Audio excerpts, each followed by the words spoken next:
नागपूर शहरात अवैधरित्या अग्निशस्त्रांची खरेदी विक्री करणाऱ्या टोळीवर गुन्हे शाखेच्या घरफोडी विरोधी पथकाने धडक कारवाई करत 4 आरोपींना अटक केली आहे।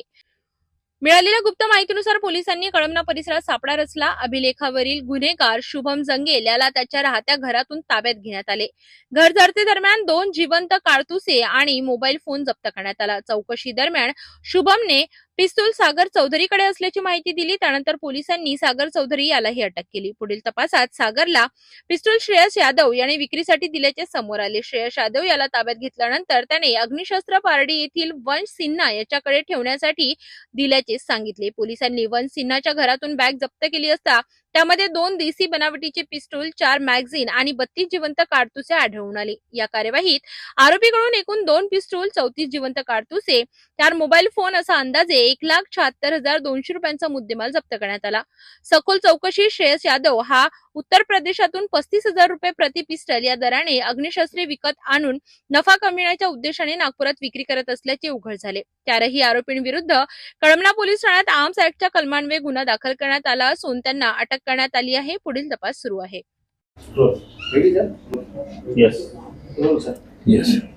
आजची पत्रकार परिषद ही 2 मुख्य कारणासाठी आम्ही या ठिकाणी आपल्याला सगळ्यांना बोलवलेलं आहे।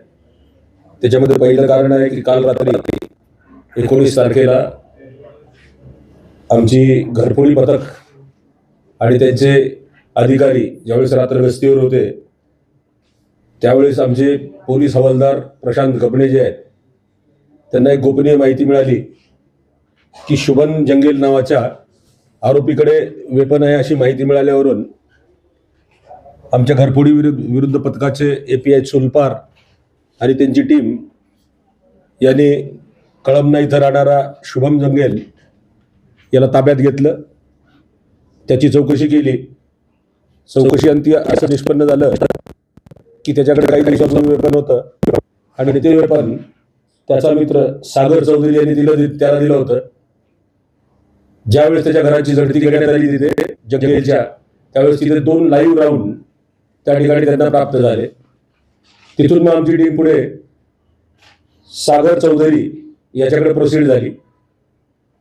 सागर चौधरीने सांगितलं की वेपन होतं माझ्याकडे विक्रीसाठी, ते मला माझा मित्र श्रेयस यादव यांनी दिलं होतं, पण मी कालच ते वेपन श्रेयस यादव याला परत दिलेलं आहे।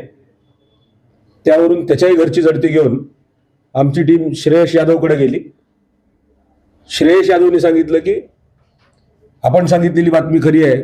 आफ्टर ड्यू इंट्रॉगेशन, म्हणजे असं सहजासहजी नाही, आफ्टर ड्यू इंट्रॉगेशन त्यांनी सांगितलं आणि मग त्यावरून त्यांनी सांगितलं की माझा मित्र जो आहे यश वंश सिन्हा याच्याकडे मी ठेवण्यासाठी दिलेलं आहे।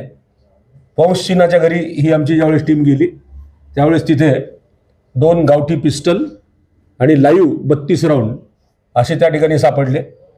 म्हणजे एकूण मुद्देमालाला जप्त केला तो जप्त मुद्देमालामध्ये 34 लाईव्ह राऊंड आहेत आणि 2 पिस्टल आहेत। 1 महिन्यापूर्वी याच्यामधला यादव जो आहे श्रेयस यादव हा जौनपूर जिल्ह्याला गेला होता, बदलापूर या ठिकाणी।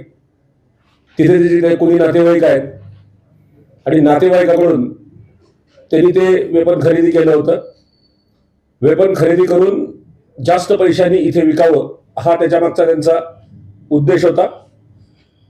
कदाचित यापूर्वी अशा प्रकारचं वेपन खरेदी विक्री केली असल्याची शक्यता नाकारता येत नाही। सध्या आरोपींना आम्ही 4ही आरोपींना कस्टडीमध्ये घेतलेला आहे। आताच पोलीस रिमांड झालेला आहे आणि 7 दिवसाची पोलीस रिमांड कस्टडी त्यांची मिळालेली आहे।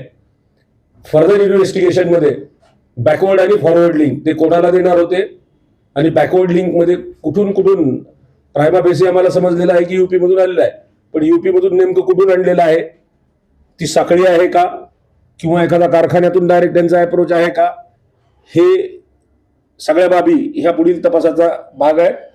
त्या बाबतीत आम्ही पुढील तपास करणार आहोत।